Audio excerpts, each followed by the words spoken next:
चंद्रयान-3 तेजी से चांद की ओर आगे बढ़ रहा है। 1 अगस्त को रात 12:30 बजे चंद्रयान का ट्रांस लूनर इंजेक्शन हुआ, जिसके बाद चंद्रयान-3 चांद के हाईवे पर आगे बढ़ गया। लेकिन एक संकट अभी भी है। चंद्रयान-3 अगर चंद्रमा के ऑर्बिट को पकड़ नहीं पाएगा तो वह करीब 10 दिन बाद वापस 236 किलोमीटर वाली पेरोजी पर वापस आ जाएगा। फिलहाल चंद्रयान 38,520 किलोमीटर प्रति घंटा की रफ्तार से चंद्रमा की तरफ जा रहा है। चांद की ओर जाने वाले हाईवे पर चंद्रयान को डालने के लिए 179 किलोग्राम फ्यूल का इस्तेमाल हुआ। इसरो सूत्रों ने बताया कि चंद्रयान-3 इस समय 38,520 किलोमीटर प्रति घंटा की रफ्तार से चांद की ओर जा रहा है। इसरो के वैज्ञानिक अब हर दिन इसकी गति थोड़ी धीमी करेंगे, क्योंकि जिस समय ये चांद के नजदीक पहुंचेगा, यानी उसकी सतह से करीब 11,000 किलोमीटर दूर होगा, वहां पर पृथ्वी का गुरुत्वाकर्षण 0 होगा, चांद का भी करीब 0 होगा। इसे L1 पॉइंट कहते हैं। चंद्रमा की ग्रेविटी पृथ्वी की ग्रेविटी से 6 गुना कम है, इसलिए चंद्रयान-3 की गति भी कम करनी पड़ेगी।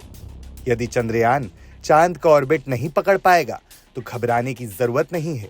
अगर ऐसा होता है तो चंद्रयान 3.69 लाख किलोमीटर से वापस धरती की 5वीं ऑर्बिट के पेरोजी यानी 236 किलोमीटर में 230 घंटे बाद वापस आ जाएगा। यानी करीब 10 दिन बाद चंद्रयान वापस उसी स्थान पर रहेगा जहां से उसे 1 अगस्त को आगे ढकेला गया था। अब इसी बीच एक और खबर सुर्खियां बन गई है।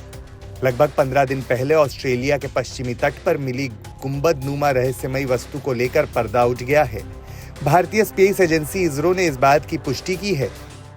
इस रहस्यमयी वस्तु के मिलने के बाद से ही आम लोगों के साथ साथ वैज्ञानिकों के बीच ये चर्चा का विषय बना हुआ था। भारतीय अंतरिक्ष अनुसंधान संगठन ने सोमवार को इस बात की पुष्टि की कि 17 जुलाई को ऑस्ट्रेलिया के पश्चिमी तट पर मिली रहस्यमयी वस्तु उसके रॉकेट PSLV का ही मलबा है। चंद्रयान-3 की सफल लॉन्चिंग के 3 दिन बाद ही इस वस्तु के मिलने से आम लोगों और वैज्ञानिकों के बीच ये चर्चा का विषय बन गया था।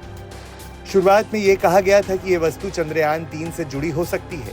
हालांकि इसरो ने इसे सिरे से खारिज कर दिया था।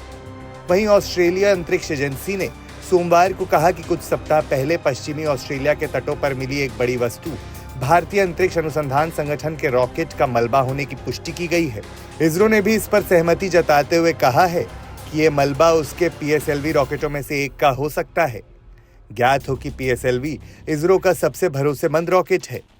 इसरो PSLV की मदद से 58 प्रक्षेपण मिशन को अंजाम दे चुका है। हालांकि ये पहली बार नहीं है कि किसी सैटेलाइट का मलबा मिला हो।